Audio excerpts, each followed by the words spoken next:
Take him to Detroit. No! No, not Detroit! No! What day is it? Monday? Oh, Monday! Monday, Monday, so good to me. Hey, it's Monday. Medical Monday. Changes could be coming to Michigan's marijuana law. A new set of bills now being heard in Lansing. Marijuana is not a drug. And the bills would have major implications to small medical growers known as caregivers. That's some heavy shit, man.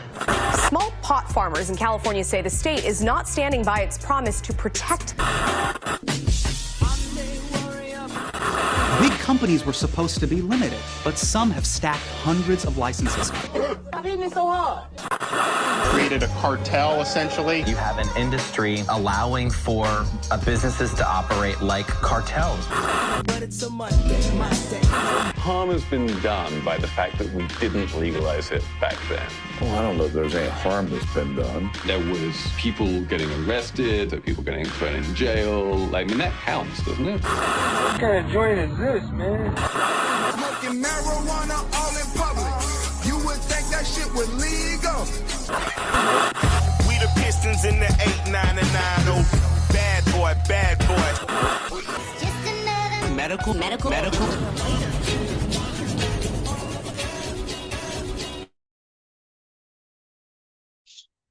Welcome to Medical Mondays, y'all. This is your host with the most, THC in his motherfucking bloodstream, BERG. Of course, I got my returning panelist with us, Mr. Adam L. Brook, a.k.a. Mr. Hash Bash himself. Hey now, how y'all doing out there tonight? Hope everybody had a good weekend. Shout out to Blue Brad in the building, Cognac, James Holland in here. I'm sure Native Maid will be joining us soon. Before we get into anything, I want to give a huge shout out to all of our awesome sponsors. Huge shout out to Native Maid 313. Michigan Turf Farms, Nuggeduction Extracts, Tiki Madman, SOB Labs, and Tree Street Packaging. Oh, also like to remind everybody, here on Medical Mondays, we stress the fact that if you have a medical marijuana program in your state, go out and get your medical marijuana card, yo. So one of the awesome people you can hit up is Detroit Certification Center. You can get at them at Detroit Cert Center on social media, DetroitCertCenter.com, or give them a call or text at 248-275-6707. Once again, that number is 248-275-6707. Boom. And before we get into anything else, I want to give everybody a reminder that we have these things called give backs every month. So save the date, October 20th. Give back coat drive. Winter is coming soon, and people need to stay warm. Any and all help needed. Vendors tap in. I'm sure it's going to be for the Capuchin Soup Kitchen and the First Step Women's Shelter. Shout out to Nuggeduction and JSH Enterprises for putting this on every month. Of course, it's going to be 2 p.m. to 7 p.m. And I'm sure Native Maid will be there. Nuggeduction, your boy Nice, John Doe, Fuck Up Extracts. Who else? Some other people will be vending, but Chi-Town will be in the building cooking up the hibachi goodness. Yeah. And I'm sure there's going to be other food there as well. So Hopefully, Fun Food Express will be able to make it. If not, I'm sure somebody else will take that spot.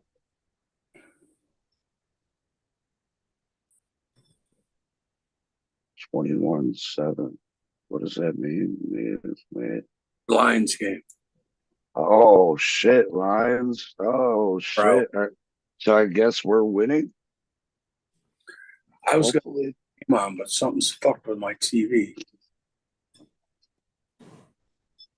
Shit, man. I appreciate everybody tuning in, even though there's a Lions game going on. Shout out to Chill, Justin, Julia Carey, Jeff Rodney up in this motherfucker. And yeah, make sure everybody hits that like and subscribe. Dog Catcher Farm up in here.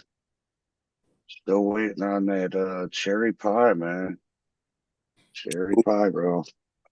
Or some birthday cake, or not birthday cake. Dude. No, it is birthday cake. I was thinking a wedding cake, but no, it's birthday cake he has. I was doing an interview the other day, and this cat asked the same question 3 different times. And he's like, seriously now, you've been doing this for 30 plus years. What's the best weed you ever smoked? And I'm like, dude, I'm always going to give you the same answer. The best weed I have smoked is the last bag of free weed I was given. And it tasted better than anything I had at the time. So, all this stuff is good in its own way, to be honest with you. We just now have preferences and enough choices that we can make our own. Yeah. People like the Tansy, people like the gas, people, Mm-hmm. You have enough choices. And if something's grown properly, it should taste the same no matter who grew it. So when it doesn't, that you have to be suspect. Yeah. I just lit up some Pine Anna by Michigan Turf Farms. I also have some permanent marker I got from my boy G, as well as some Block Party and Super Booth rolled up in the woods. So what's everybody smoking on out there? What are you smoking on, Adam? Oh, I'm smoking on some unmentionable mystery rosin. Oh, all right. But trying to clean out the refrigerator. So I gotta muscle my way through it all.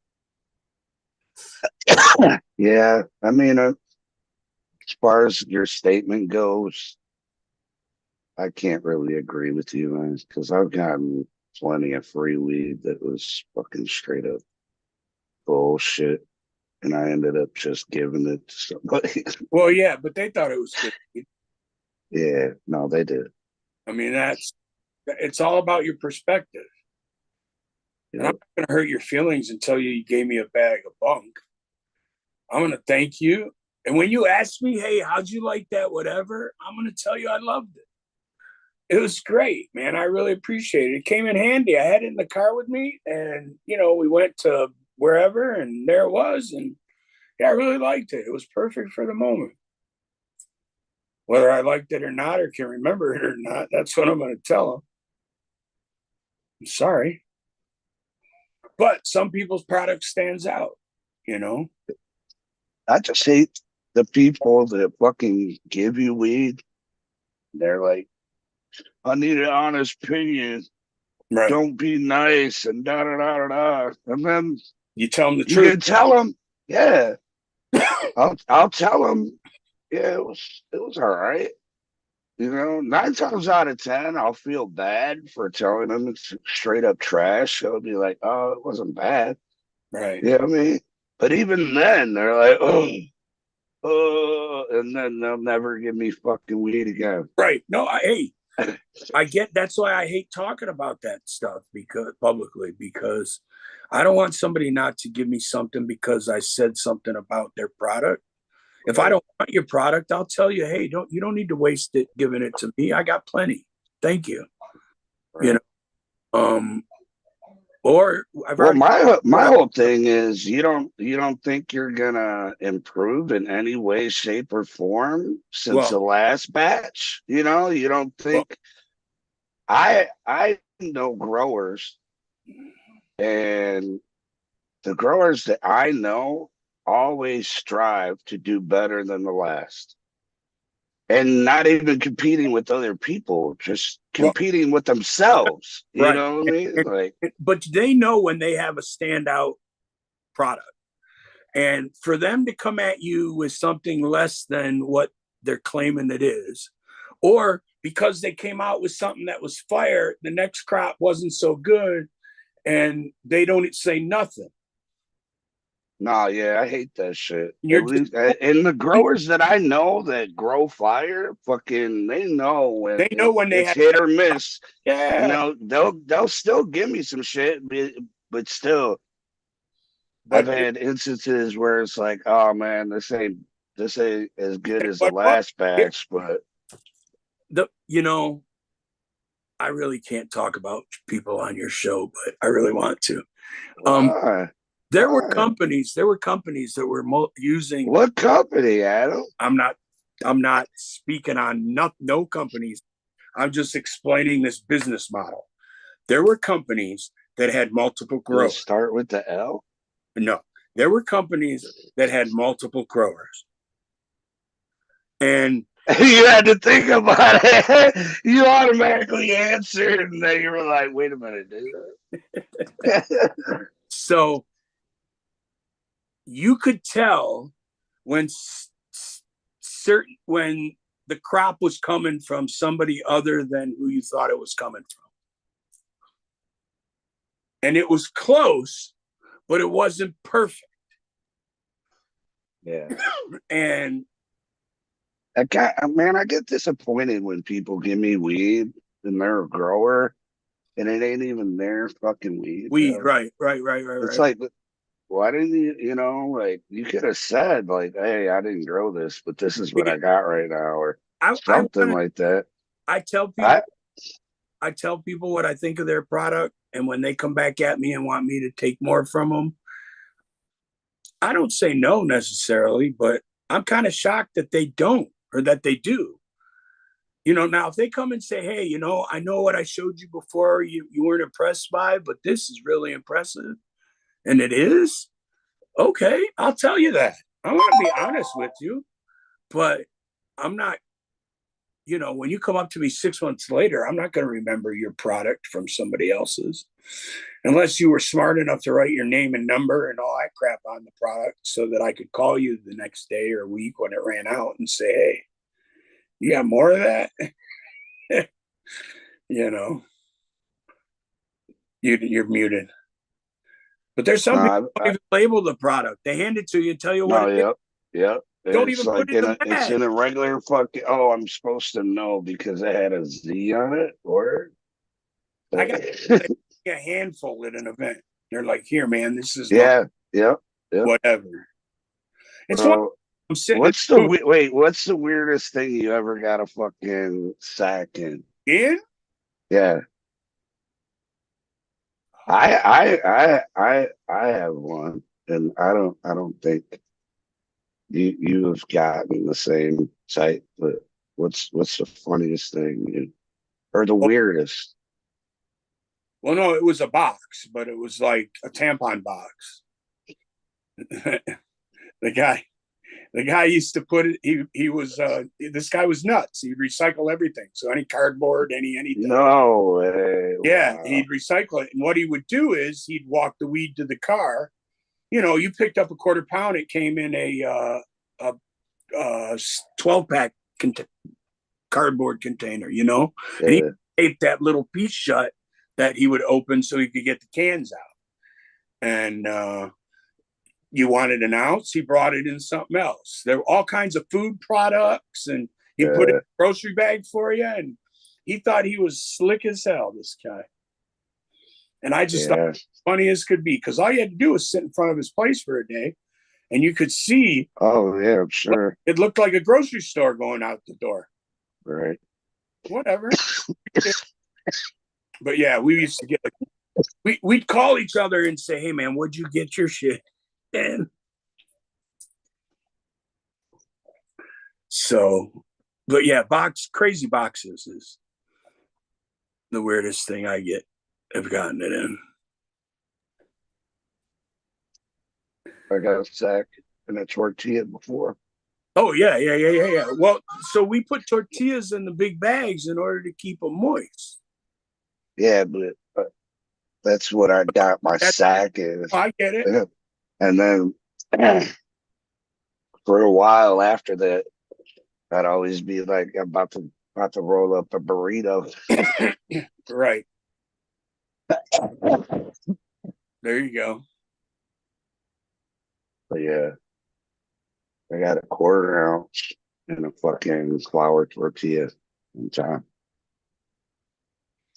Yeah, I'm just shocked that people still use fucking Ziplocs. I was like, you're giving me a raw tortilla? He was like, well, you want me to cook it?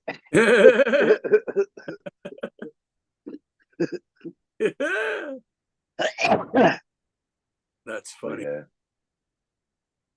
What else? I've gotten in. I mean, I guess it's not weird, but I've gotten it in oil, just regular fucking like loose leaf paper, just fold it up. Paper. I mean, if you lived through the 80s, when they started packaging cocaine in just a square piece of paper, you just know the folds. All of a sudden, it was coming in all kinds of square pieces of paper, magazines, paper, hard, heavy duty paper, cardboard type things, all kinds of crazy stuff. This is the same thing, man. I've gotten it in coffee filters, half ounce coffee filter. The guy walked it out to the car. Really? Okay. I mean, yeah, big thing was fucking back when I first started smoking, it was the small little fucking baggies, the Nick bags. Oh yeah, dude, Nick bags. Are you kidding? I found thousands of. I liked how the fucking smoke shops sold them as coin. Well, that's what they're called. Coin envelopes. But that's what that style envelope is called. It's a coin. I know. And they just use the same name like it meant something. But I thought I had them handy too.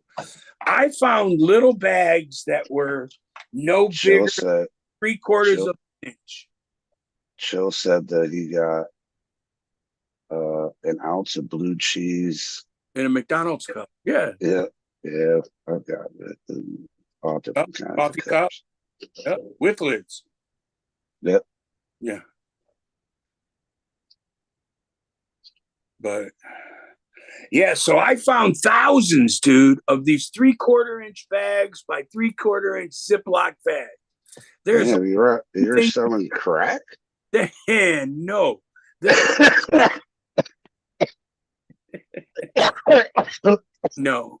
No. I mean, are we being honest here? I would never. Are we being honest? I will be honest. I would never sell it. I would keep it for myself, and I ain't selling it. So that's just the way it is. But I don't know where I got them. I bought a container. I buy bins from people that were in business and whatnot, and they must have been in something. And I've never used them because what the fuck can you put in them? But I got them, and if someone came across them in my house, they'd laugh. But I got a lot of shit like that. I don't know if you saw, but Matt Abel closed his building and sold it, and he put all his collectibles that he had on sale and sold them at an estate sale. What? Which I think was pretty cool, considering I'm part of that. Down on Jefferson? Yeah. He sold it? He sold that building and wow. Hiring, and Levine will carry on with Cannabis Council. Tom I've Levine. been to that spot. I never was inside. I never Really? went inside once. Dude, I always met people there. me and Sinclair were there before he even, when the walls were raw to the brick. Yeah. Nothing anywhere. No plaster or anything. Well, in some spots, but not in most of what you saw. Yeah, we did an event there when he first got it. I can't remember what that was, but we were there for it.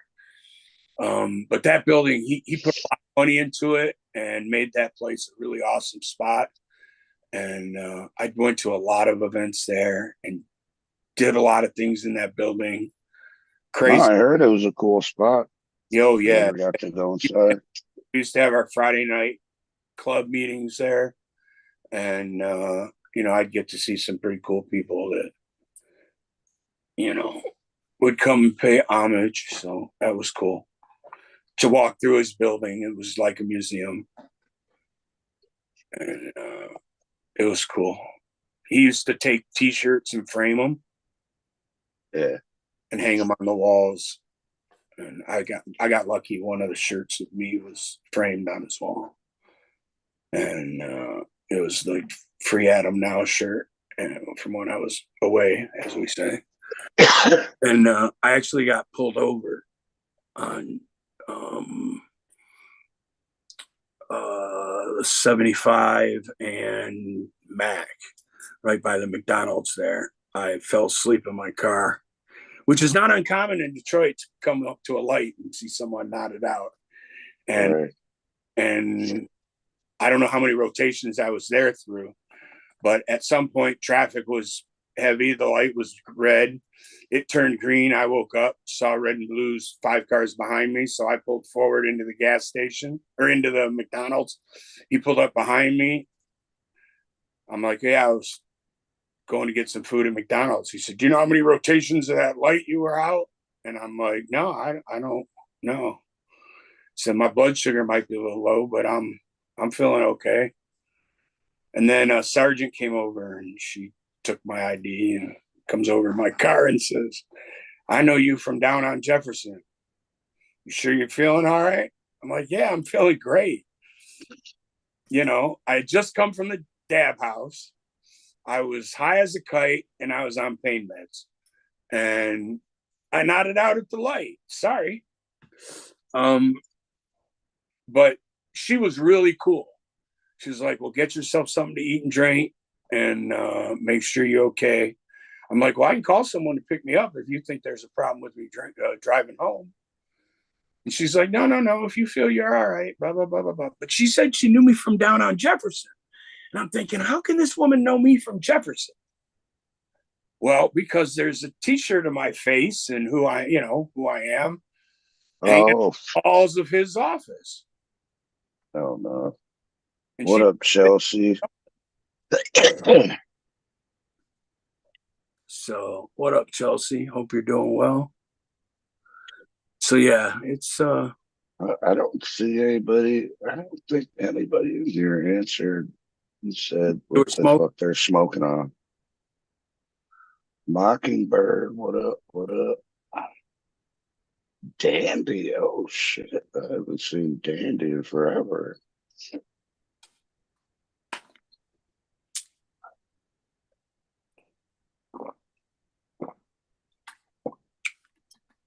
So yeah, the Lions game is still 21-7. Yeah, they're just finishing up the second quarter, sorry. Personal. Yeah, it's about to be halftime. Yeah. My kids got an opportunity to cheerlead at halftime at one of the Lions games. And no way. Yeah, and the best they can sell us is like standing room only tickets for $100 and some bucks. But a regular seat starts at like $300 or $295. Yeah, it's just insane. Man. Insane, bro. So I was gonna put the word out and see if I could find somebody I knew that had tickets that might just happen not to be going. Right. But oh shit, the Lions are going to be playing the Vikings on October 20th. So fall through, come by, watch the Lions game. Give back, bring some coats, some long johns, all different kinds of stuff. Gloves, socks, anything to keep warm. Yeah. If you know, you know. Detroit, you should know.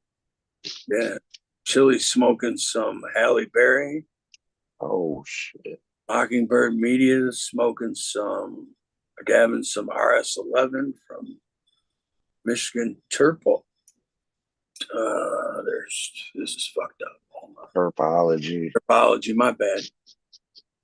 I say purpology. What, Purpology? I don't know who these companies are. I apologize. Yes. No need to apologize. No, I know, but I listen, fucking people I admire walk up to me and I don't realize who I'm talking to. So motherfucker's a clown. Jerry Lee Lewis III was at that event that I went to. Who? Jerry Lee Lewis III. Who's that? Jerry Lee Lewis. Oh, Jerry Lee Lewis. All right, I wasn't hearing you right. Killers. Like, what? And he was there. He walked up to me. Hey, how you doing? And it took me 2 minutes to realize who I was talking to. No way. Yeah, but you know, the first time because I met Darren McCarty like once briefly, you know what I mean? And then I ended up fucking running into him at a fucking it was the THC Expo, right? At the Rooster Tail, right?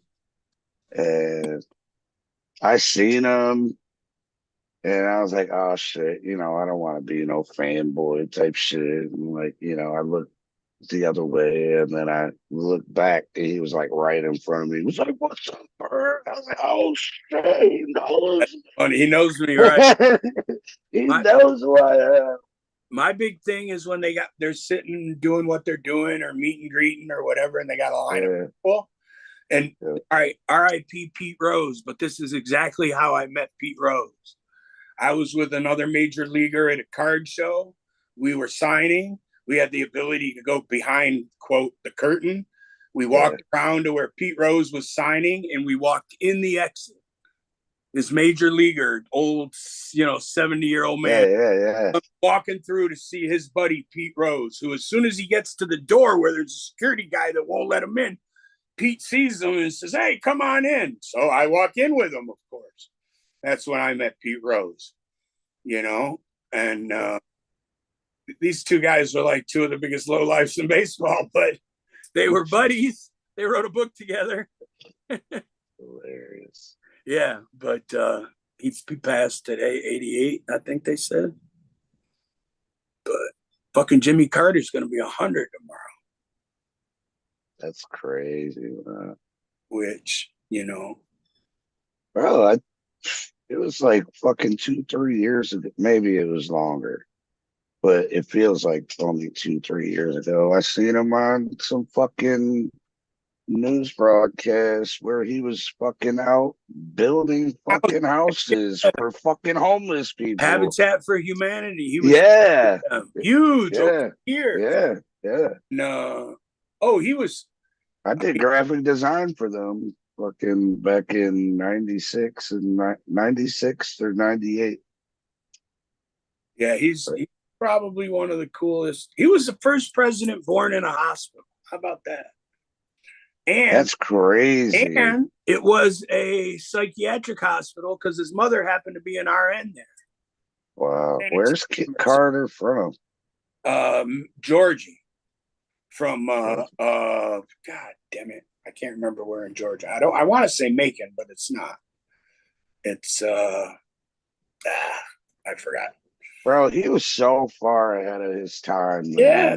Like he was talking about legalizing weed and all that shit, and then it fell through because fucking wasn't it one of his employees or some shit? One of his office workers got caught with coke. Coke, yeah. That big to do, and Yeah. Derailed thing. No pun intended. Yeah. And then but he also he only lasted one term. He couldn't get anything done that he said he was gonna do, not because he didn't want to get it done. Right. It was just because of Congress. Yeah. But he also put us, the one thing he did do was he put us on the metric system. And most Americans don't know that we should be doing everything in metric. But it makes a difference. It does. And I think that's kind of funny that, years later, and they're starting, holy Moses, New York, what are they doing? The Mets over the Braves, game one. But a lot of people don't know Carter fucking put solar panels up. Yeah. By the fucking White House. Yeah. And as soon as Reagan went in that bitch, he fucking was like, oh, them bitches are ugly. Get them out of here. Like, bro. Yeah, but when was that? 70 what? Oh, that would have been 80, maybe? I don't know, man. Either 76, I think, was Carter. 70. I was born in when Carter was in office. I was born in 77. Yeah, it would have been 76. And but Reagan, I mean, you don't have to like his politics, but he got a lot done because he worked with both sides of the aisle, and he wasn't really a politician. He was an actor, even though he was a governor before he became president. He was an actor before he was a governor. So he had this whole different, same with Arnold Schwarzenegger, but he can never be president. No. And you don't have to agree with his politics either. But if you understand where he came from and how he got where he's at and how he ended up running in California and how he could have run for president if it was legal, and he could have become president, guaranteed. Trust me, he was much more famous than Donald Trump when he announced. So, but yeah, all these people are anti-weed, always have been, and they're never gonna change. Because they could have done something now. They could have done something years ago.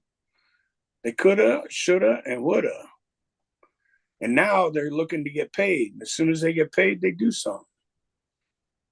That was proven in Michigan, where the board ended up taking payoffs and, shit like that. Taking payoffs, man. Well, that's like the fucking, what was it? The Speaker of the House that was taking money over all. Yeah. How? What the fuck was his name? Johnson. Yeah. Was it Robert Johnson? No, he was the black guy that sold his soul to the devil. Yeah, it might have been Robert Johnson. Fuck, I don't remember. Yeah, but he was a fucking Johnson. He was a Johnson, and he got busted, and he's going to prison and all that. Fine, but still, that just shows you what this is really all about. It's all about the money. Yeah. And I'm passionate about it because my industry my movement became their industry. Yeah. They certainly haven't done well by us, if you ask me, whoever they are. And they have their reasons. I'm not anti them. But yeah, fucking we talked about it plenty on the show before about California doing the cafes. Yep. I guess it was signed today. It was signed in by the governor. So that shit's going through, man. It's good for Cali, man. I find it interesting that Cali talks about how it took them, it took them 20 years to get where it took us to get in 10 years. And neither one of our programs are working out well. I got a little video of Cali. Yeah. Today, Governor Gavin Newsom signed San Francisco Assembly member Matt Haney's bill that allows Amsterdam-style cannabis cafes here in the state. It allows businesses to sell food and coffee while customers enjoy some marijuana products. A previous version of this bill was vetoed last year. Governor Newsom wanted more protection for the cannabis workers. This year, Haney added some protection for secondhand smoke impacts. The bill goes into effect on January 1st, so you can expect to possibly see some cannabis cafes in the Bay Area next year. Oh, shit. Next year. Yeah. I wonder how that's going to work out. But is that even legal in Michigan? What they're doing? No, I don't believe what they're doing. Then what's up with this Fields Cannery shit in Muskegon that they're fucking planning? Did you see anything about that? No. I got a video But they on want that. all kinds of, and people want to do all kinds of things they don't realize are going to be illegal until their lawyer tells them. Yeah, check it out. This used to be the Sons of Norway Hall, and most recently a karate gym. Now developers turning this Muskegon site into a cannabis entertainment center called Fields Cannery. This will be the restaurant, which is the main focal point of our business. Fields Cannery will not be your normal cannabis store. Our model is not come and get your product and leave. Our model is to come and get your product and stay. Not only will you be able to buy cannabis, we'll have a bar over there for cannabis beverages. You will be able to consume it on site, along with enjoying a meal and a drink. People need a safe and welcoming environment for them to consume this, and they deserve the same privileges and freedoms that alcohol consumers have. Co-owner Edgar Ramon was inspired by wineries and breweries, which have restaurants and bars. Our goal is to do the exact same thing here, but primarily focused on the cannabis consumer. The entertainment center will also have a greenhouse. We'll have a grow facility here on site where we'll produce the product.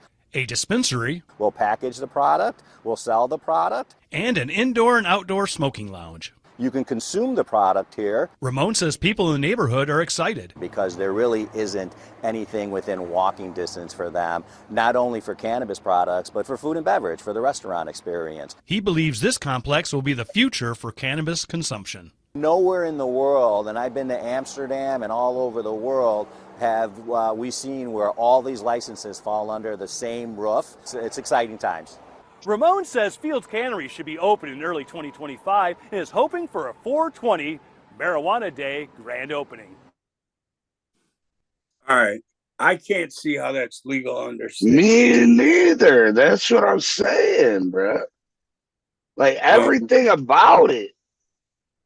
I believe they changed the law so that you can do food there. The problem is But can't. even he said You cannot THC infused drinks, beverages. Those will be legal here.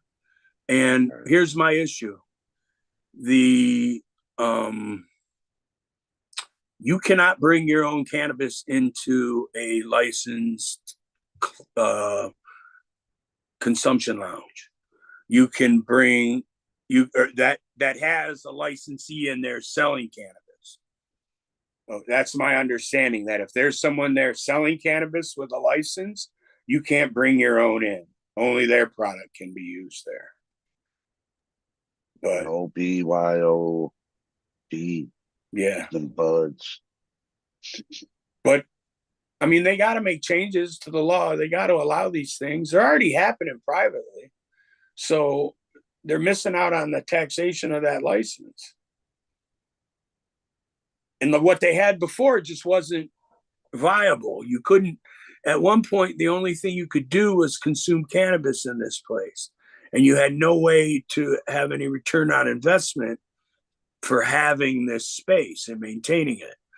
Then they realized that, maybe we should allow for alcohol and food to be consumed at a place that also sells cannabis.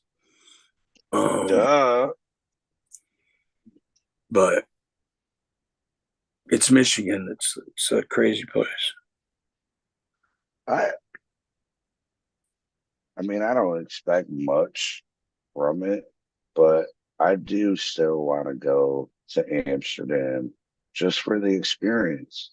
I want to go to the weed mall or whatever in Vegas. Just I don't plan on buying anything, No, but I just want to check it out, see what it is. Yeah, I just saw somebody there on an Instagram story, and I was like, I can't see spending. Do they have a food court there? I think if they don't, that's stupid as fuck. But what they don't have is people smoking weed anywhere. Yeah, that's crazy. That to me is like, all right. They should have like smoke chambers that you can go session. I get it. I understand what you're doing, but that's like telephone booths or some shit, you know? Right. It's just silly. But it's very touristy, and that's what Vegas became. You know? Miss Rue, what it do? What up, though? Thanks for joining us. Everybody's still tuned in, man. Make sure you hit that like. Please and thank you.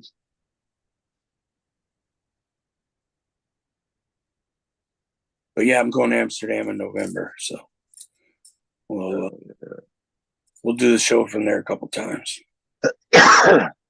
Dope.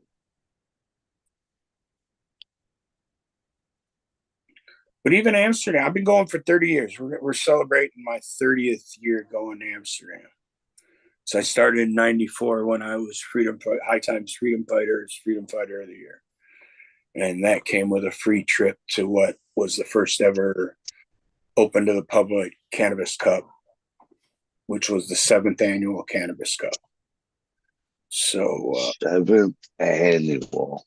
Right. And the first 6 were just private affairs at a long table. And my buddy in Ann Arbor happened to be there and videotaped them.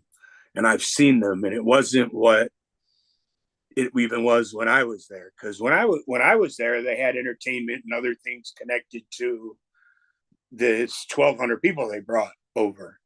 Okay, I get that. But yeah, it's been 30 years. And it's changed drastically. They've gotten rid of all kinds of gangsters and horrible people and pushed them out of all these businesses that they were involved in that were somewhat sketchy, but tolerated. And Amsterdam's just a really cool place for that. You know, they got rules, but as long as you follow the rules, they don't give you a hard time. Yeah. I heard they stopped doing the psychedelic mushrooms over there and moved to psychedelic truffles. Yeah, the mushroom shops, they used to be legal for a while. Yeah. And so I used to go and hang out at the coffee shops. They all had to close at midnight. I stayed on a street called the Wormerstraat at a hotel that was pretty freaky. And every room was like an art room, and they had all kinds of crazy shit. And I stayed there for like 10 years going. And then St. Christopher Hotels bought them out, and I stopped staying there. But anyways, it was right on the edge of the red light district, and I'd go buy some mushrooms, and I'd eat an eighth or whatever, and go wander around for 2-3 hours, the red light district, just wander, walking. Back in my walking days. And, you know, it was something to do. And late in the evening, you know, all kinds of places to look at. Now the coffee shops are all closed at that point, but there were all kinds of shows and stores and food places, and it was happening. And all kinds of tourists. Now they really tried to push out the tourists, and they banned the tours. They used to have you'd see guys walking with little different flags from different nations. It doesn't matter. And there'd be 50 people behind them. And they'd just come walking up the street, you know, up the sidewalk. And we'd be sitting in front of the coffee shop, and there's red light right around the corner. And that's what they were there to see. You know, they didn't go into coffee shops and buy weed or nothing. They were just walking through the red light district to see what they could see. And we're sitting on the terrace smoking weed. It's just wild. But they banned all that. They got rid of it. That's why. They have this mayor that's trying to clean up it's called Dewallen, Dewallen. That's the red light district. It was kind of walled off at one point. And they're trying to clean that up, they claim. It's Christian conservative. You can still like smoke outside in Amsterdam. Like yeah. Coffee shops. Only tourists walk up and down the street smoking joints. No, I'm sure. Dutch people don't. And I mean, we sit on the terrace, which they have most coffee shops that have a terrace have a prescribed area that they can put tables and chairs.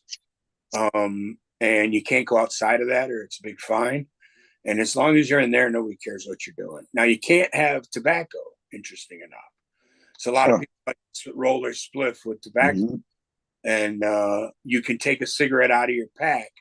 But if you put your pack down on the table and start breaking up your cigarette, normally a waitress or a security guy, as soon as he sees it, will say, hey, put the cigarettes away. And as long as you put your pack away, they don't care that you're breaking up. That's weird. But that's the law. The law doesn't allow for tobacco in there. So as long as you don't have it sitting out, they don't care. They're just not going to enforce that. Now, the government types might. They have different levels of police there, too. That's the other thing. You know, they have jackbooted thugs, and then they have people that wear reflectors vests and have a radio and, you know, stop people from doing things on the street that they shouldn't be doing, whatever. So it's a very unique place. I encourage everybody to go. I would encourage you to spend 4 or 5 days there at least. Go to all the museums, like the art museums and the Rembrandt, the Rijksmuseum, which is the history museum, you know, European history going back forever. But great place to vacation. Yeah. So in New York, you know, they've been having those crackdowns on all the illegal shops and everything. Yeah. Well, they're starting to crack down in DC too. Yeah. They have to. They taking money from people in order to have a controlled. That's crazy. Like DC is 68 miles, like 68 square miles. Like that's all DC. Twice the size of the city of Detroit. Yeah. And it has how many dispensaries? Hundreds, thousand. I mean, Chicago, New York says they busted 1,000 illegal dispos. Oh shit! I got a video on that. So the district has been cracking down on stores officials say are illegally selling cannabis, and there has been sort of this gray area in the laws around selling cannabis in D.C. since residents voted to allow people to gift cannabis. In July, the D.C. Council passed legislation to clarify that law. News 4's Mark Seagraves reports on how this new enforcement is going. This is the scene at several retail stores that district officials say are accused of illegally selling cannabis. The stores forced to shut down and padlocked by police. Executive Assistant Chief of Police Jeffrey Carroll tells News 4 some of the shops they've closed were found to have other illegal drugs. We recovered amounts of cannabis, as well as, in one case, suspected heroin, mushrooms. We've had a couple. Suspected heroin. And did you notice that door wasn't actually locked? It was unlocked. It just did you notice that motherfucker? This cop here. Yeah. Oh yeah, it looks like a brush. This guy couldn't work cover. Stevie Wonder was the fucking suspected here. It was probably some fucking Keef, bro. Was in one case suspected heroin, mushrooms. We've had a couple locations where almost all of them actually, where there's been some cannabis that has been laced with amphetamine. So that's something common that we're seeing. Again, of course, it just kind of goes to the danger of these locations because people may think that they may not know they're going to an unlicensed establishment. They may think they're getting regulated cannabis, and now there's amphetamines mixed in with that they would be unaware of. Well, DC has several medical. They don't even say though. They don't even say what it like. How I don't know how to do that.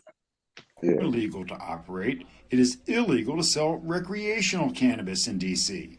In July, the D.C. Council passed legislation authorizing the crackdown as well as a process for the illegal businesses to become licensed. Right. Councilmember Charles Allen tells News 4 there are more than 100 illegal cannabis shops operating across the district. DC has gone to great lengths to create a pathway for businesses to get licensed, to come into a legal framework. And that's been taking place for the last year and a half, 2 years. But for businesses that want to continue to operate illegally without a license, we've got to have enforcement. The Alcoholic Beverage and Cannabis Administration has been issuing cease and desist notices like this one to businesses warning them to come into compliance with DC law or risk being shut down. Since July 15th, when the new enforcement began, 26 cease and desist orders have been issued. 5 establishments have been closed by MPD and ABCA. Another 25 establishments closed due to other types of enforcements, like from the Department of Health. If you're going to remain illegal, if you're going to remain unlicensed, I think the message is pretty loud and clear here that ABCA and the city is going to be coming after you. Police have arrested 3 people in connection to the closures of illegal shops. So while recreational cannabis is legal in D.C., Republicans in Congress have blocked the city from regulating recreational sales. But residents no longer need a doctor's recommendation to buy cannabis at medical dispensaries. Yeah, that's the problem in D.C. is Congress fucks the shit out of them. Yeah, Congress is bitch. And Congress has blocked so much stuff that would help this city that they, all the people that work in the Capitol live in D.C. How do you, not all, but I mean, this is your... They spend a rather big amount of time. How do you not treat them appropriately? It's they don't give a fuck. It's amazing, man. Congress just bones these people. And not just on the weed thing either, all kinds of issues. Did they finally crack down on the glitter weed? Glitter weed. And that's the problem, is when they say that they found amphetamines. I got a question. Are they telling me this because somebody smoked a joint and they test positive for amphetamines? And that's what I'm saying, bro. They have where's the proof? Where's that weed? Where's that tainted weed? I want to see that weed. Just like these people who say my kid bought 1 pill at a party and died because it was laced with fentanyl. I'm sorry that your kid's dead, but your kid's been doing pills for years, months, or weeks. And he had weed in his system. He had weed in his system. That was the only thing he ever did. He didn't do any other drugs but weed and alcohol. Right. And I don't think, I mean, I just think it's funny because people will deny that they're taking pills because they've never seen their kid, or that their kid's taking pills because they've never seen them take it. And the kid's been taking pills for years. So all of a sudden they overdose because it's not what they thought it was. And then it's the weed's fault? Okay, I get it. I understand. You're anti-weed. I figured it out a long time ago. And it happens that way everywhere. I mean, it's always someone in government or a cop that's saying all this shit. Like, I want to see an actual lab technician that tested this fucking weed, that had this fentanyl on it, that had this amphetamine on it, whatever fucking tainted weed. I want to see that the actual person who did the testing on it. I think it shows how uninformed they are about the culture. Because if you lived through the 80s or 70s or 90s, everybody knows about people dusting their fucking weed with their PCP, and nobody did it without telling everybody. Nobody, you wouldn't do that to anybody. And I don't see it happening now. I mean, you hear stories that they're trying to present in a way that makes delivers their message.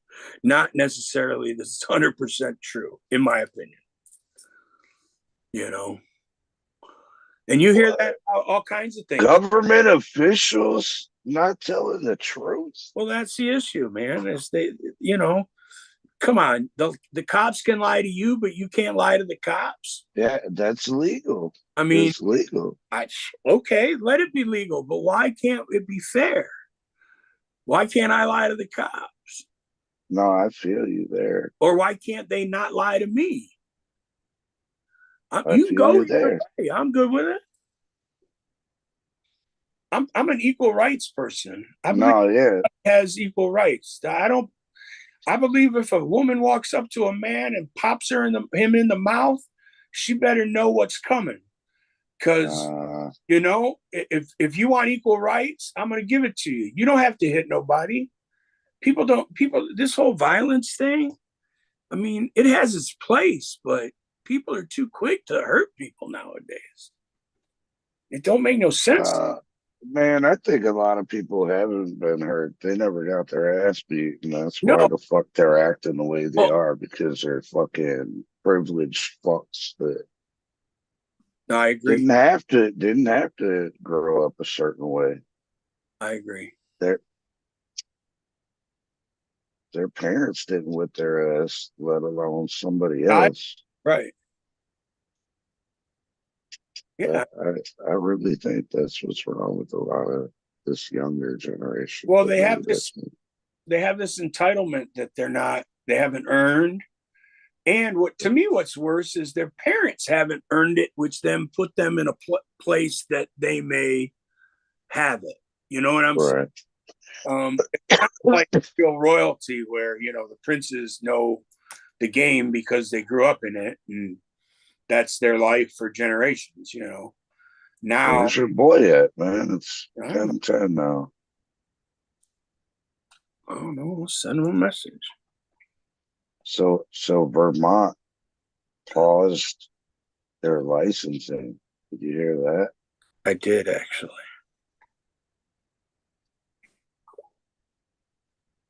At the end of the green rush, a decision by Vermont's Cannabis Control Board to stop accepting new rental applications may be a signal of the end of an era. Our Laura Ullman investigates.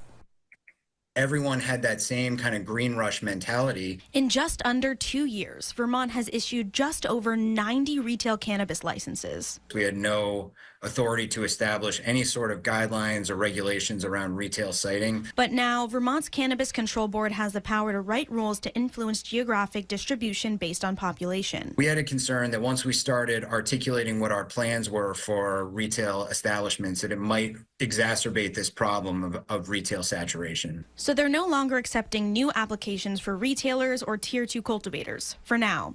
Chair of the Cannabis Control Board, James Pepper, says the board is following Oregon's experience and consequential regulation. Without state interference, cannabis growers and sellers can get hurt. The protections in place for other small businesses don't exist in the weed industry. You can't get a bank loan to start a cannabis company. You can't have a line of credit to make ends meet at the end of the month, if you're kind of short on cash. You don't have bankruptcy protection.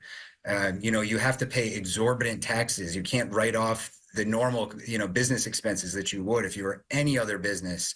And so, you compile all of those you stack all those up, and it's kind of a very challenging market. But not all retailers agree with the decision. Overall, I think that the decision is going to be negative. Christopher Shabo got his retail license approved Thursday. He's waited years for this. It's going to be a good harvest and a great winter. Shabo says there's a trend of cannabis connoisseurs who didn't have the capital to open a retail store 2 years ago, but began cultivating and manufacturing so they could afford to eventually vertically integrate like he did. He says this decision put a wrench in the dreams of many, keeping retailers on the black market and keeping consumer costs high.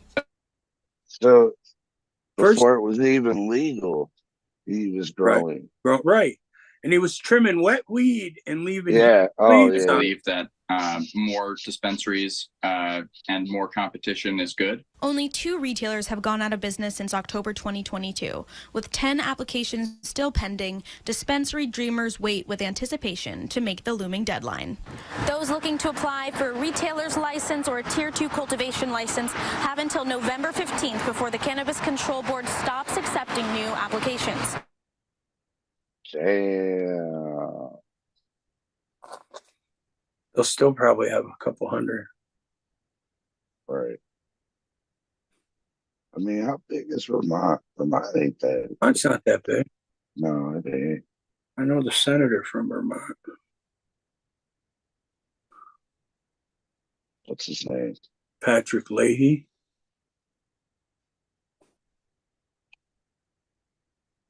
But wow. Yeah, we could fit a couple of Vermonts in Michigan. Yeah.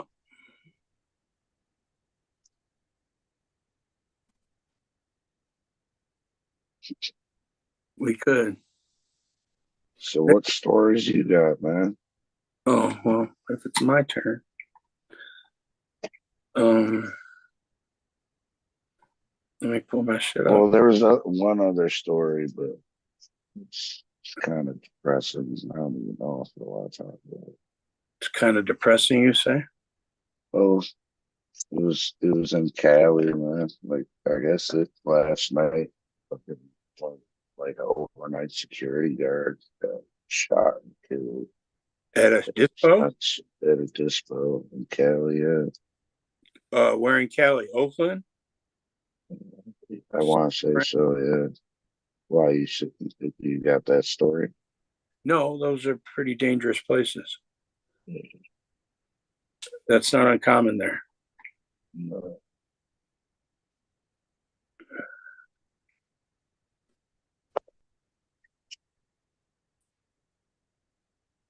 The 2 suspects are still on the run. Does that surprise you?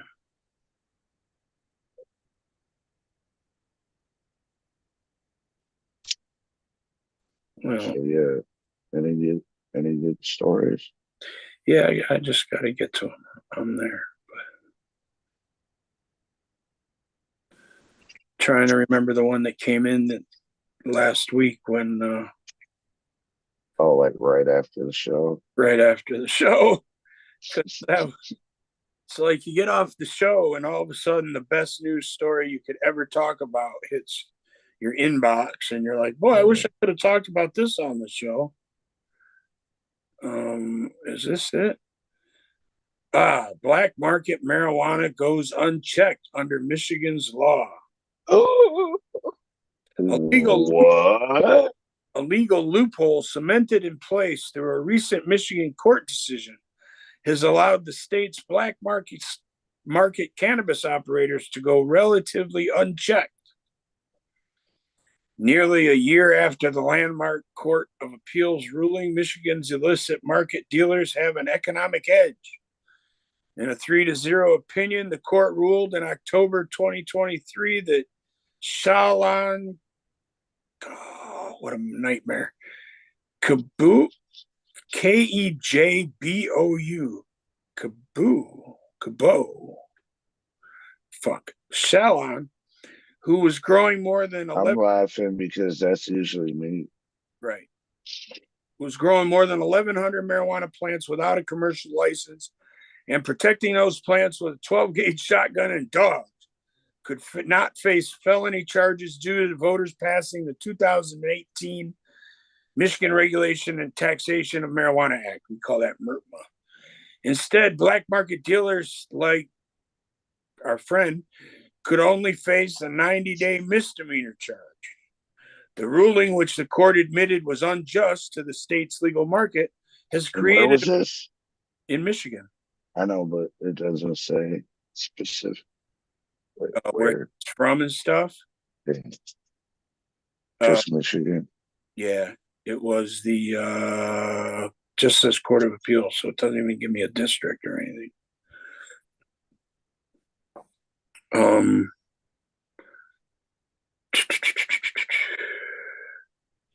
For law enforcement, the ruling cut the legs off of criminal prosecution and is leading to a boom of illegal growers flooding the market with bad intentions and bad weed that could impact the health and safety of Michiganders. The dirty product that is infiltrating the licensed market is being sold to unwitting customers, said First Lieutenant Tom Kish, commander of the Michigan State Police Marijuana and Tobacco Investigation Section.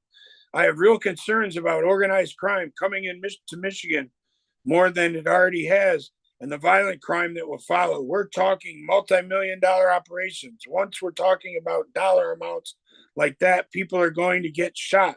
It's an unfortunate consequence of the way our laws are written. Are you out of your dope smoking mind?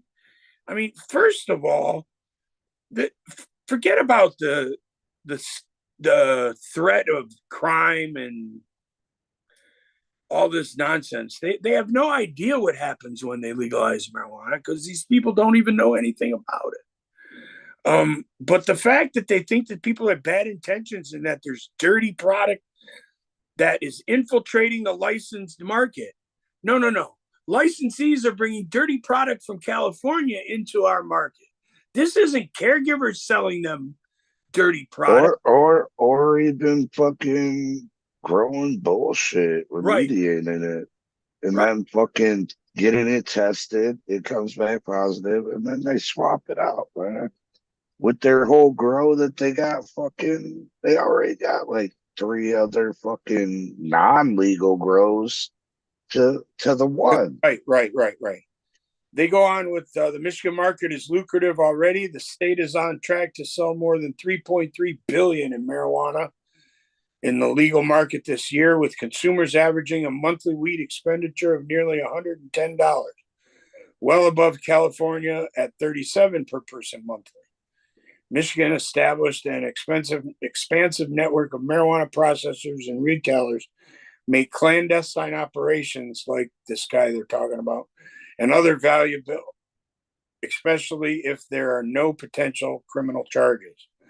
In this guy's case, here you go. A Tuscola County judge ruled and the appeals court concurred, it's 1020, that the state's marijuana laws simply make severe prison sentence not an option.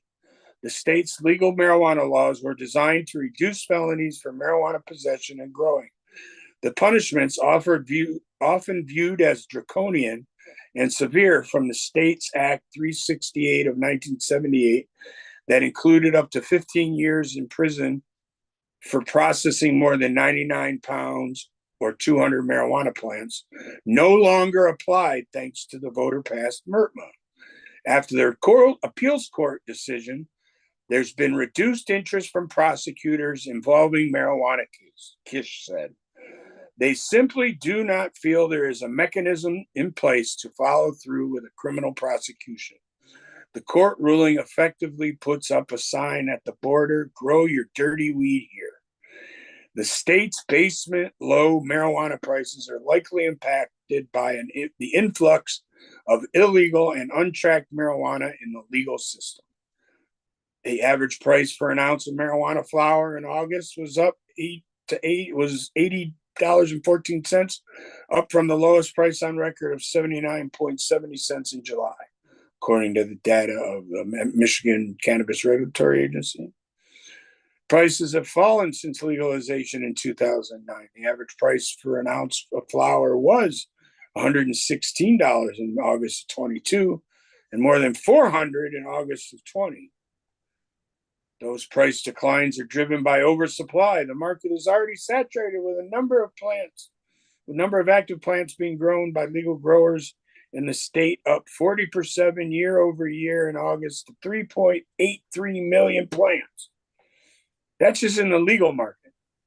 With illegally grown plants entering the market, price compression is even higher and is shoving some legal market operators out. Dozens of legal market businesses have buckled under the cost pressure. They quote Loom, and I don't really want to quote this guy. But anyways. What did Loom say? Oh, all right. I'll tell you.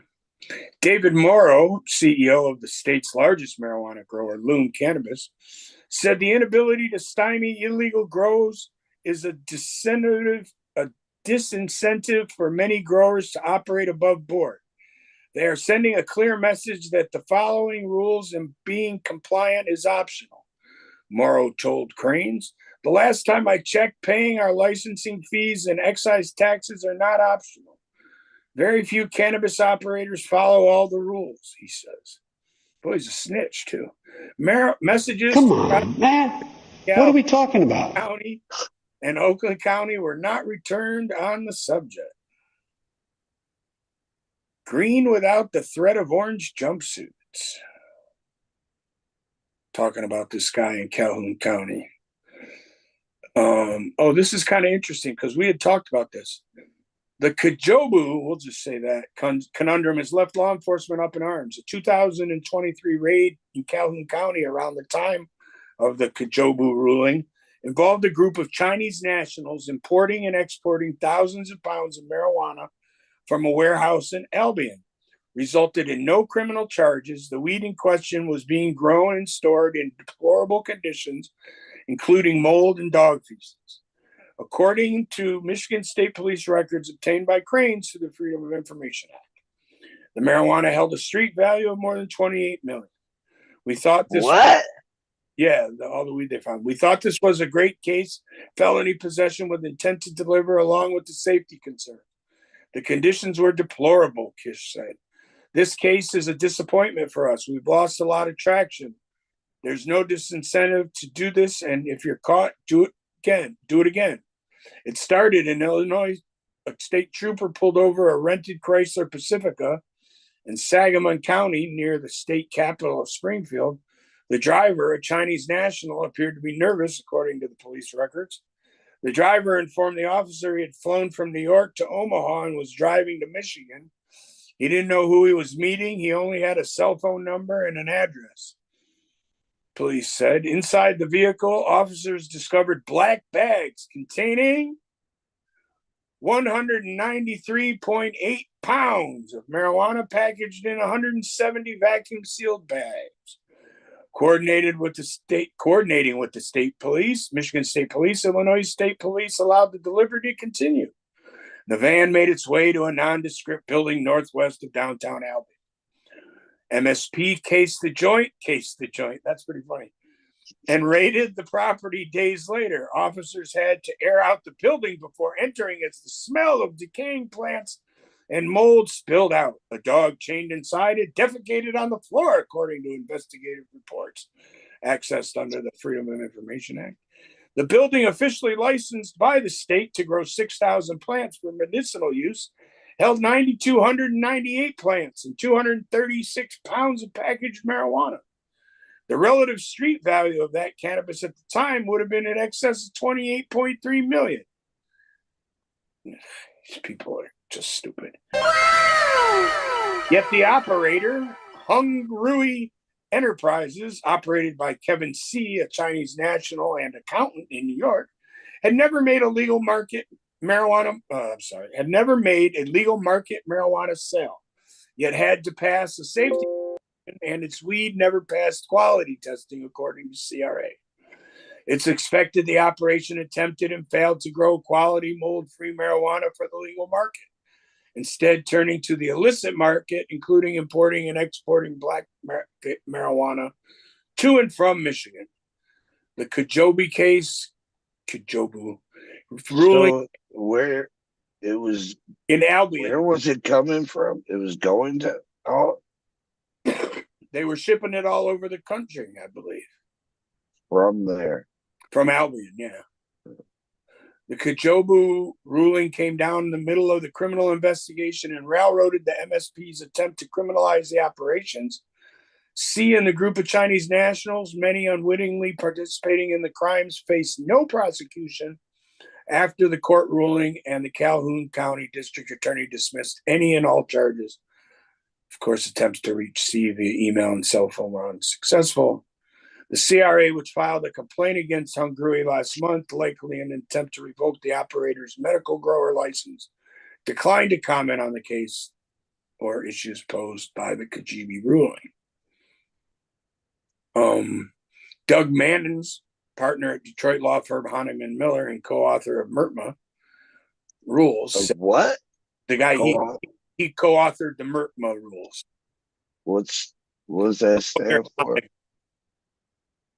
MRTMA, the marijuana law that legalized adult use in Michigan.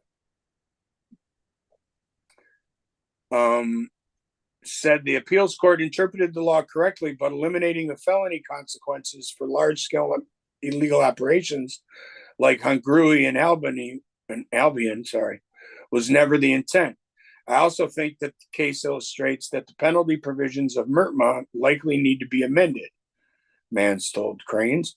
The overall intent of the initiative was to allow adults to cultivate and possess marijuana for personal use and to bring commercial cannabis activity into a regulated system, not to allow anyone to grow, possess, or sell large amounts of cannabis with near impunity. Certainly, the intent was never to create a loophole that would allow individuals to receive slap-on-the-wrist punishments for blatantly and egregiously violating the act by operating large-scale, clearly commercial enterprises without having to get a license. To the extent that such a loophole was created, I think it should be legislatively addressed.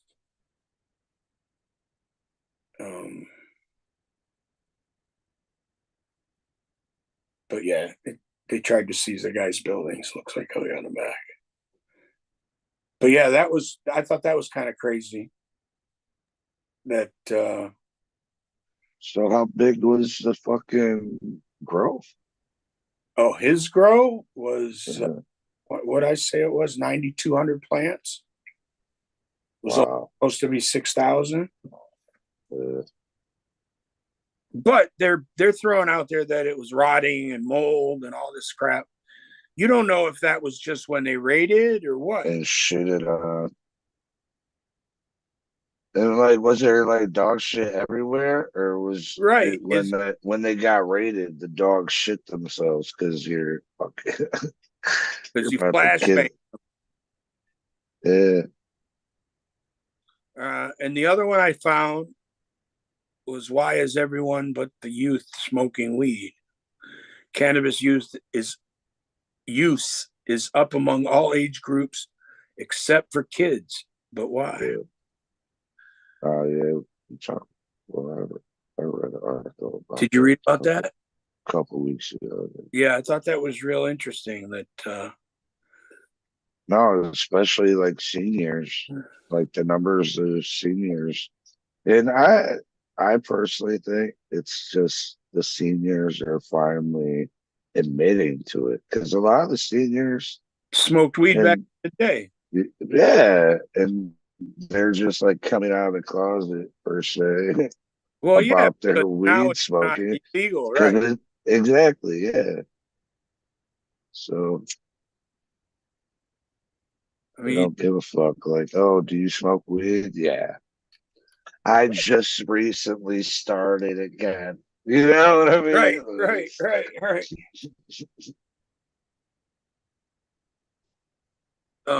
One of the other articles I found was, I don't know where it came from actually, but weed companies are making more money selling beer than cannabis. They talk about Tilray Brands' big bet on legal cannabis is proving so over-optimistic.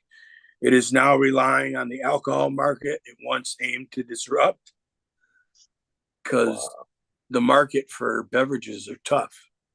Long-awaited easing in U.S. cannabis laws, known as rescheduling, is still at least months away, leaving in place suffocating restrictions on sales due to marijuana classification, alongside drugs that include LSD and heroin. That's led companies to find other businesses, including alcohol and hemp, undercutting boasts like Tilray's in its debut 2019 filing that it would capture spending from brewers, distillers, and wineries. Cannabis operators in the U.S. are doing everything they can to generate cash flow and bridge until we get rescheduling, said Scott Fortune of Roth, a Roth MKM managing director. If we don't get rescheduling, we'll see further elimination, consolidation, and many retailers, brands, and operators within the industry. To avoid that fate, firms like Tilray have sought more legitimate businesses like the sale of booze and hemp to stay alive. In the fiscal quarter that ended in May, the company more than doubled alcohol sales from a year earlier to 76.7 million, the most of any product line, and about 5 million more than it brought in from selling cannabis. That marked the first quarter in which Tilray generated more revenue from booze than weed. Optimism that the U.S. will change its stance on marijuana increased this year when the DEA the DEA said it was reviewing the drug status. President Joe Biden came out in favor of the change in May. Cannabis stocks rose Monday after former President Donald J. Trump said he supports changing the drug's classification from a Schedule 1 substance to a Schedule 3. The DEA will hear expert opinions on the proposed classification in December. I'm as close to 100% confident that we will get a positive decision as I could reasonably be, said Darren Weiss, president of Verano Holdings Corporation. For businesses, the change would mean the end of burdening taxes levied for dealing in a restricted substance. Anyways, it's big business trying to get what they need. Yeah. But these guys were, talking about how they were going to come out as cannabis and they would take away from that alcohol market. And less people would be drinking. It would have less societal problems due to alcohol, all this crap. And then here they are making buku money with their alcohol brands. Pretty common for the investment crowd, if you ask me. And where's that company out of? Does it say? No, it didn't say.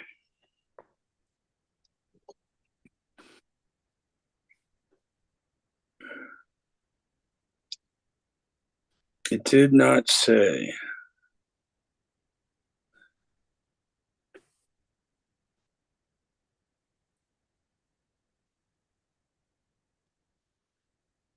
I had read a couple other ones that.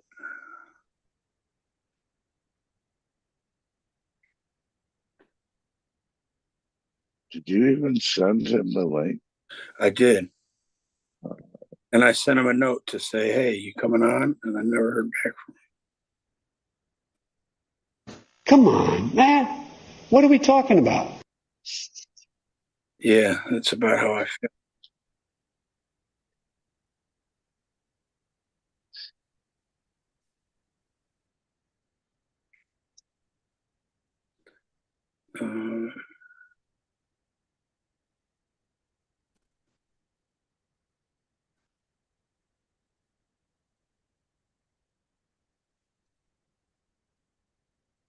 Yeah, so for all the talk about the industry doing bad, there was an article in MJ Biz Daily, premium marijuana brands report steady sales despite shaky economy. And I've argued for a while, as long as you're growing top shelf stuff, you can get top shelf money for it and do better. I mean, it's kind of fucked up. Like, weed is like still a baby when it comes to any kind of industry. You know what I mean? And it's still federally illegal. But nothing has been so high and dropped in cost so fast as weed. As any other industry, any other industry out there. I mean, could you imagine? First car was like $750, and nobody, bro, and nobody could afford them, and they only came in black. So, wouldn't you like to be able to get a $750 hoopty today? Right. No, I remember seeing an ad, like an old school ad for a fucking brand new Lincoln Continental for $1,050. Like, right. What? Brand new? That same car today is probably worth 80 to 100,000. Yeah. That's what blows my mind. I had a 77 Continental. I'm looking to get another one. If I ever come across one, I'll buy it. Not that I'll have the money, but I'll have to figure it out. I just want one. I had one. I want another one. Yeah, my uncle used to have one.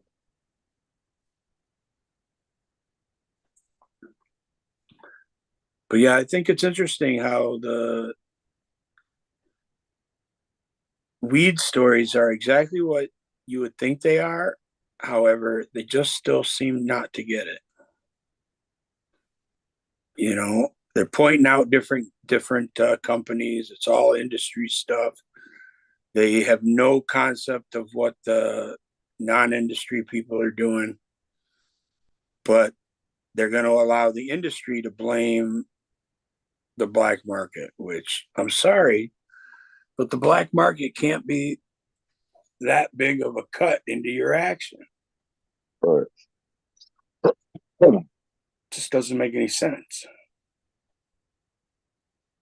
No. It wasn't like alcohol. It was like giving the DEA money to lock people up for weed or anything, right? Right. Even during the prohibition, man, they weren't destroying people like they did in the weed game. There was a system to get alcohol into this country. If you wanted it, you could get it. Especially if you lived in Detroit. But I know a bar that opened the day prohibition ended. Now, how did they have a bar full of liquor the day prohibition ended? Because they'd been open all through prohibition. Who are you kidding? But this is America. You can get away with just about anything. America.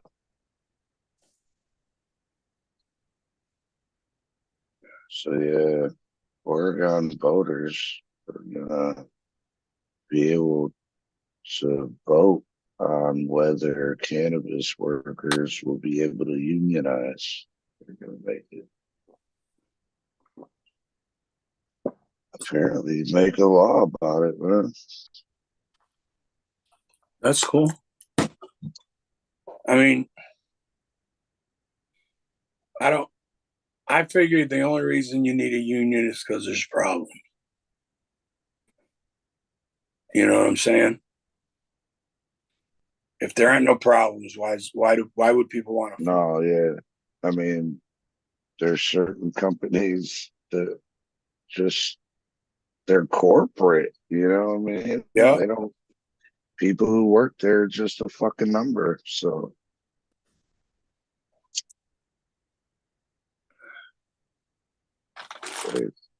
common citizen, like people showing up to work and they're like, oh yeah, you don't work here anymore. Right. We're shutting down. You can't even get this shit out of your lockers. We'll contact you. Michigan's Go home. a state, so it's kind of goofy. Huh?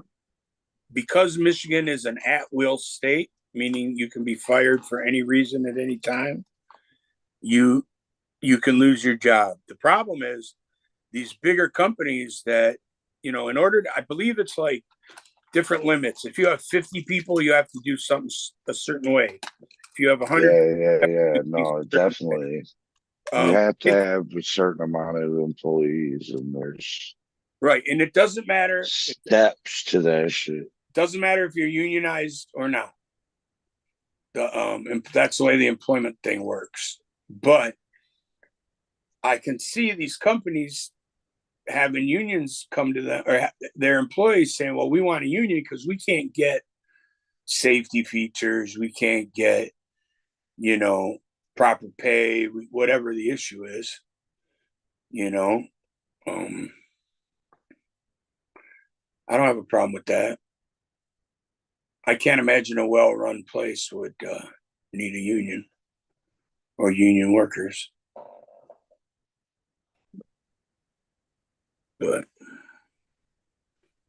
But there are some out there. oh, there are. Yeah, I think there's a few dispensaries in Michigan already that have. I mean, the people who work for Loom should be able to, but I mean, they probably get the same benefits as the Bell Tire employees. Maybe not. Maybe not. You never know. No, you don't.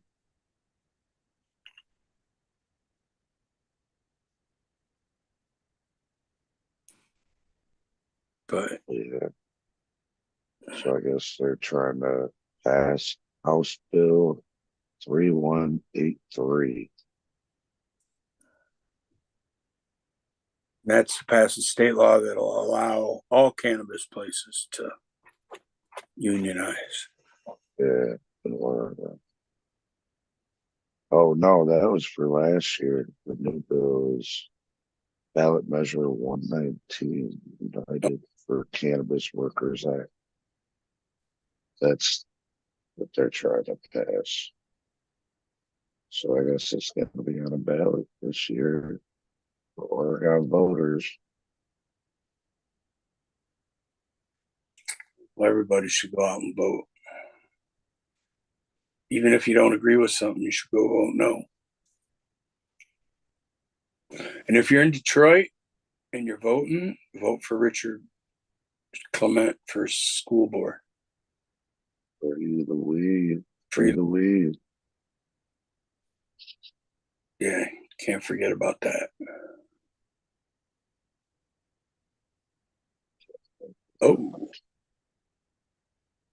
Oh yeah, what's going on with the Lions game? 35-27, fourth quarter, 12 minutes left. God damn, man. Be serious. Yeah. And these fuckers are going 20, 30. Oh, and they got the ball. They got the ball. 2nd and 7. There you go. First down. Unbelievable. They carried them for 4 or 5 yards. Are we? Yeah, we're home. Yeah, we're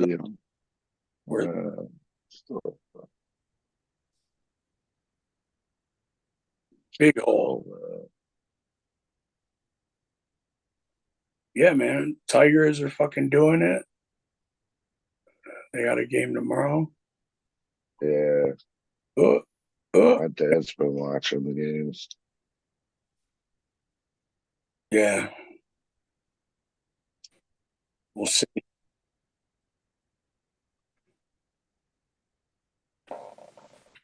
It's been a while since I've been to any sports event. Oh, I used to go to Tiger games all the time, especially when I lived in me too. When I lived in the Cats Corridor, I had season tickets in the $5 section, and I'd go sit behind home the upper deck, and you can see the whole field. It's perfect. And then eventually they started getting busy. And 2006 was a nightmare. Couldn't get the tickets I wanted for the price I wanted. But by then I already knew Usher, so I could get we went all kinds of times back when it was still at Tiger Stadium. Oh yeah, we used to go then. When I was a kid growing up, we used to go all the time. All the time. My grandfather would get tickets and we'd go. Someone would come. We went on opening day one year in middle school. Right. This shit was wild, man.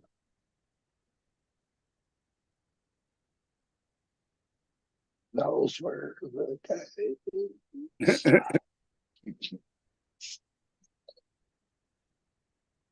No more stories. Oh, not really.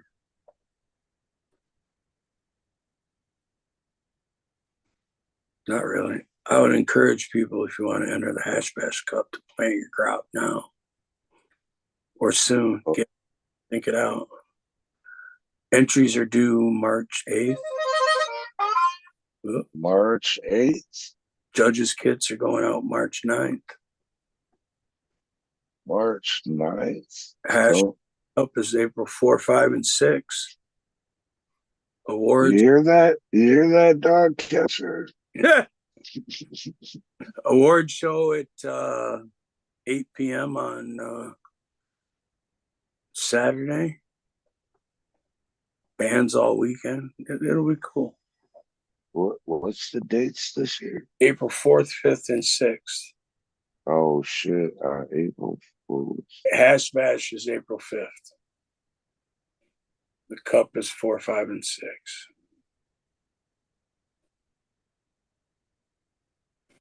So yeah, we just got that all nailed down. Damn. All that shit. Hash Bash. Christmas. And like always, the tickets and everything go on sale. When? Christmas Eve. When Santa Claus is. Oh yeah, when Santa Claus is passed over Detroit, then it's officially Christmas Eve, right? So that's what we do.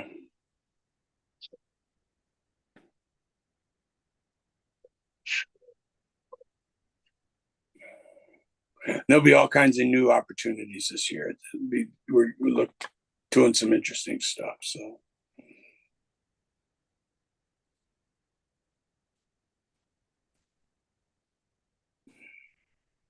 and Hash Bash should be cool too. I'm hearing rumors about that. So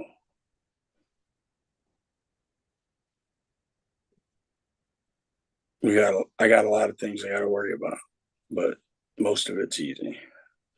Parking is going to be an issue because the parking lot we normally have next door is not available as they're building 2 hotels there.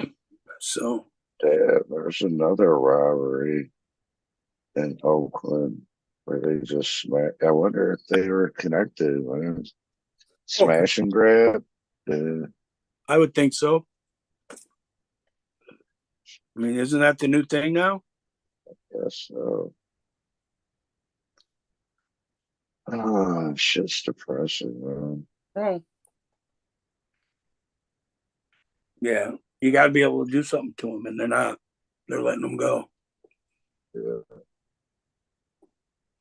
I mean, one suspect has been detained.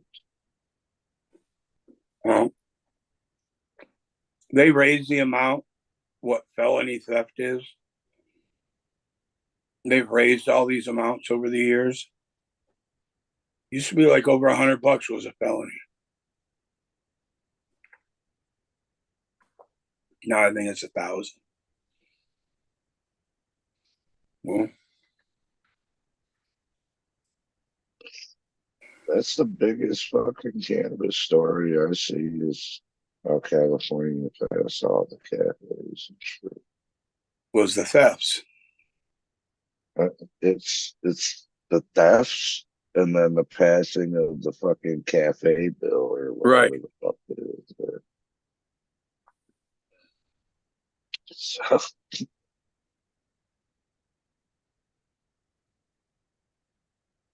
yeah, welcome to California.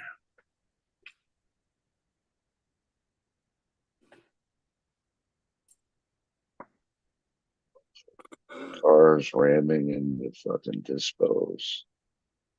Oh yeah.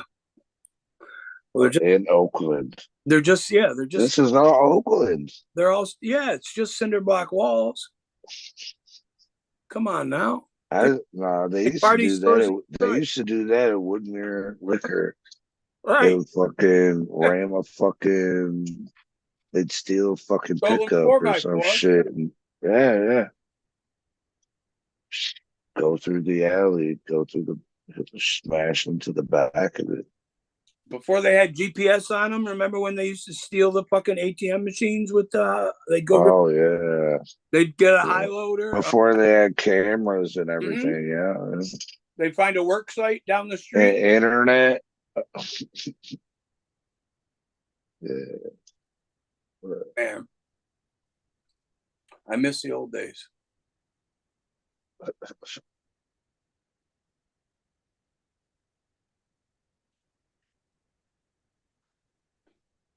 Man, these Lions ain't doing so bad. That was a 50-yarder.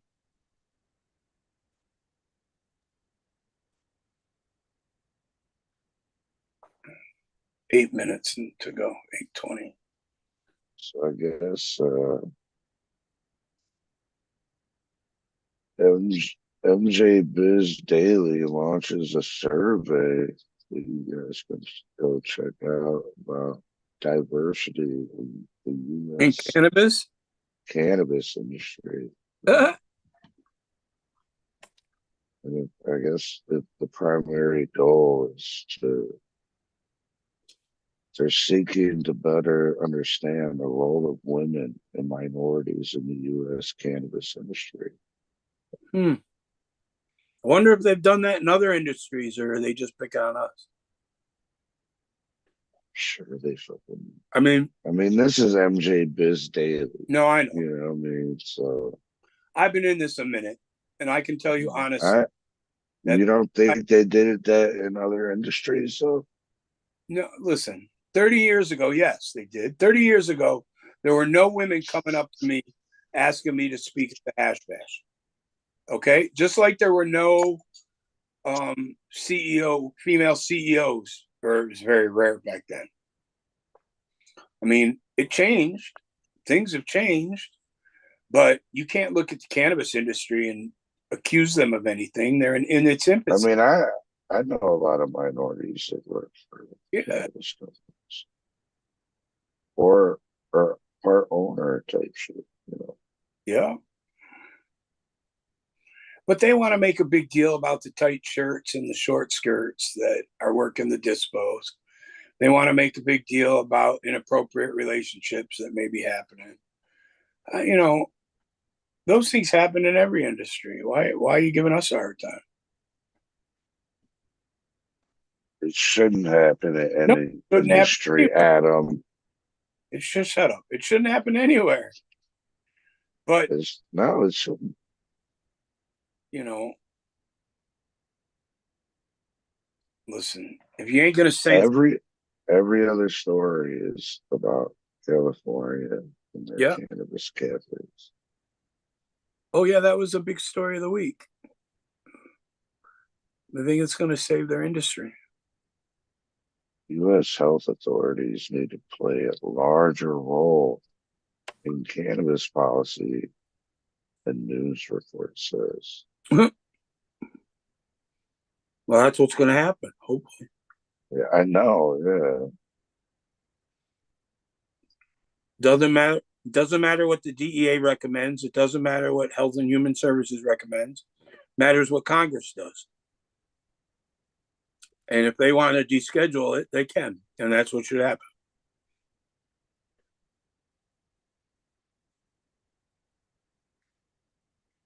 So, in my opinion. We'll see. They've had plenty of time to make change. And all they've done is made trouble. Motherfucking trouble. And not good trouble either, as they say.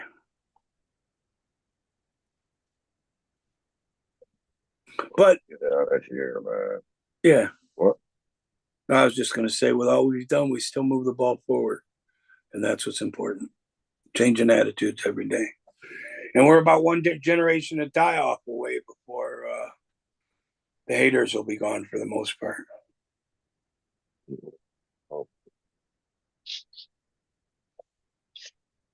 But yeah, everybody save that date. October 20th. Doing a give back coat drive. 2 p.m. to 7 p.m. So bring in coats, long johns, all kinds of stuff. Fucking gloves, socks. Come out, donate. Shout out to Native Made 313 gonna be in the building. Mega Dutch Extracts. Shout out to JSH Enterprises. Of course, Chi-Town is going to be chopping it up on the hibachi. Fuck off extracts. Adam's gonna be there. I know he's gonna be there. You're gonna be there. Yeah. Sure. Yeah. All right. Your boy Nice, John Doe. Yeah, come through, show out. It's for a good cause. I'm sure it's for Capuchin Soup Kitchen, as well as the First Step Women's Shelter. I think I'm saying that right. Yes. But yeah, everybody come through, man. And I want to remind everybody to go out and get that card, One of those people you can holler at is Detroit Search Center. Holler at DetroitSearchCenter.com or Detroit Search Center on social media. Or give them a call or text 248-275-6707. There's plenty of other people you can hit up. Who are some of those people, Adam? Oh, up north, we got Michael Thuey. West coast of the state, we got Pure West. And the Michigan Weed Stirrers are over there. And in Flint, we got GC3 and Vehicle City. Yeah. And that's all I can think of. Oh, yeah. Everybody. Did you say Weed Stirrers? The Weed Stirrers, yeah, they're on the west side of the state. Yeah. And once again, man, huge shout out, much love to these awesome people. Native Made 313, Michigan Turf Farms, Negadushin Extracts, Tiki Madman, SOB Labs, and Tree Street Packaging. Oh. So yeah, stay tuned on I usually say Instagram, but I mean I still post shit on my Instagram, but there's no Medical Monday. So if you got Facebook, go follow us over on Facebook. There's still a Medical Mondays podcast page. So. Cool. But once again, much love to y'all. Thanks for tuning in, staying tuned in, and chatting it up with us. And tune in next week. Yes. Medical Mondays, y'all. Peace. Peace.